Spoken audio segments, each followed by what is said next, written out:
บายดีนี่ต้อนรับทานเข้าสู่ KSG Steven Channel มื้อนี้คำสูงสิมา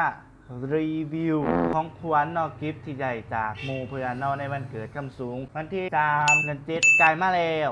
หึงเนาะก่อนสิบากดไลค์กด Subscribe กดแชร์ให้นำโอเคไปเบิ่งสิ่งแรกกันเลยดิ้งนี่ก็คือสิ่งแรกเกิดยังนอนที่ว่านี่เขาใส่ซอหรือว่าใส่คองยังไงแล้วก็มีของมันก็เป็นแบบตัวนี้มันก็เป็นซิงสาเนาะเขาก็สามารถหมุนเบิ่งอะไรล่ะหมุนสิบ่ว่าอย่าเบ้นี่ลองฟังเสียงมึงเลยตอนนี้แก๊กล่องออกมาแล้วเนาะก็เลยแบบบอทเอกเปิดฟังเสียงอุ๊อ้าวมุนตี้อ้าวช่างไรดี ฮะมันถึงแล้วเพราะว่าเปิดเตะวันอันนั้นพูดมุนเมืองลีกก็ได้มุนเมืองลีกก็ได้เมื่อกี้ยังได้ยินเสียงแบบเป็นแบบตึงโอ้ทีต้องหนูมันหนูยังครั้งเว้ยหรือว่ามันเข่าเมียงบ่มันซื่นนายเพราะว่าฝนตก แต่อีโตมนั่นมึงฮะโอเคเอาเป็นว่าตัวนี้เป็นโซ่ซื่อๆเนาะนั่นคือถ่าฟังไหนมันกับเป็นเสียงร้อนๆเลยแบบอยู่เปิดฟังคนเดียวมันก็สิเป็นแบบ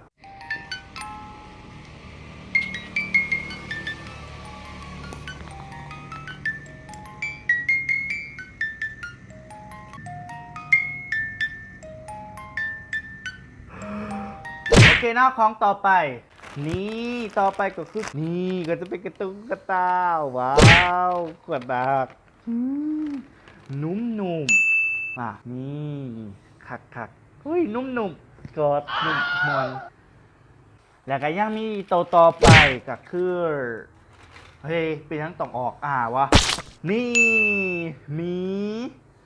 ปิ๊บมีตัวนี้กับนุ่มแต่ว่าตัวปลานุ่มกว่าเนาะรู้สึกว่านี่โอเคเนาะต่อไปก็จะแมนนี่ธงเนาะธงหม่อมแมนนี่มันจะเป็นเสือนี่ว้าวจะเป็นเสือ Cherry Collection แต่บ่ฮู้กันมันเป็นลายแต่ว่าคำสูงใส่บอละเพราะว่ามันน้อยแต่อันนั้นเซิงแบบเพื่อนสื่อมาให้เพื่อให้จูงลดหุ่นเพื่อที่จะใส่เสื้อนี่สิ่งของต่อไปเอาออกมาก่อนตัวนี้เป็นเครื่องร่วมอยู่ในอันนั้นแล้วตัวนี้เพื่อนบอกให้เอามาออก YouTube นี่จะเป็นทรงโอ้ยกาหลอกใหม่บ่เนี่ยกาหลอกไม้ สีฟ้าพร้อมว้าวบาเลสิใส่ลงกันนะกันใส่มวนใส่นุ่งดินมวนเนาะยืดโอเคเลยต่อไปก็จะแมนเปิมผี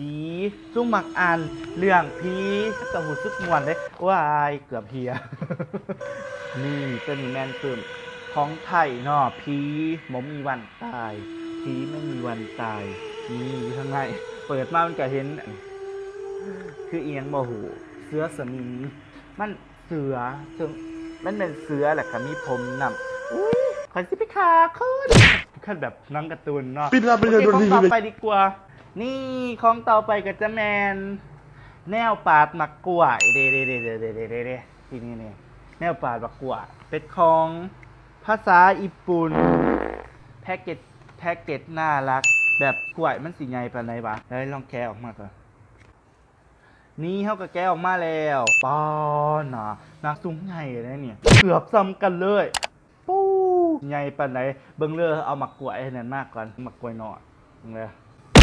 ตัวนี้ไปขอหมักกล้วยขางเฮือนมาเฮือนบ่มีหรอกผู้ดีได้2 หน่วยเต็มหมักกล้วยเกินกล้วยยังหมักกล้วยสั่งถ้าสิไปลองไปปาดกล้วยเบิ่งอ้วยเกือบเพียขายก่อนนี่ก็เป็นจานเฮาเนาะที่เฮาสิเอาใส่รู้สึกว่าจานมันกับอันนี้มันกับแบบนี้เนาะแค่เฮาสิปาลงไปเลยชั่วมันค่าแบบอยู่เลยนะตอนนี้โอเค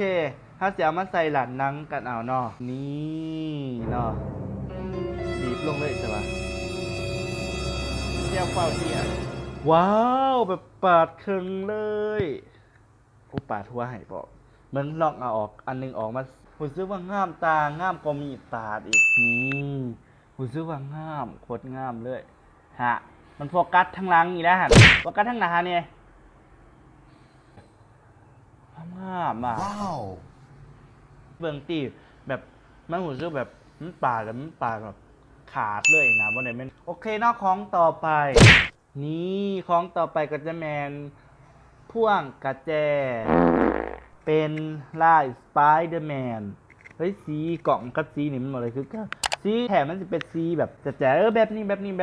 สีแบบนี้เด้อแบบนี้เด้อสีแบบนี้เด้อเอาไปใส่กระแจรถเนาะต่อไปก็จะแมนเขาสิลองเอาไม้ทูมาใส่กันเนาะนี่ไม้ทูเฮาสิเสียบใส่ลงไปสิเนาะ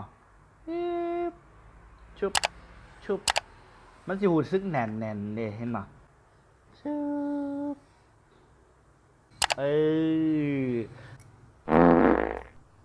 เป็นจังสิมันไม่มีน้ำนะฮักวิวนี่เนาะฮัตสีดอกมาขีดกล้วยมีหมักซีดาน้ำแบบพอขีดกล้วยโอ้ย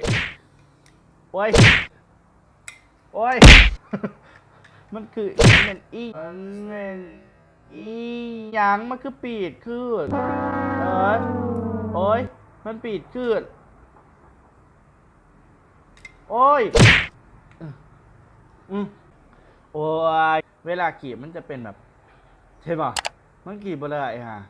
โอเคนอกการรีวิวของจุ้งกับจบไปเพียงนี้ขอขอบใจที่ทานฮับส้มเนาะอย่าลืมกดไลค์กด Subscribe กดแชร์แล้วก็อย่าลืมกดกระดิ่งน้ำเด้อขอขอบใจที่ฮับส้มบายเจอกันวิดีโอหน้าจากนี่ยังมาบูกันเด้อบ๊ายบาย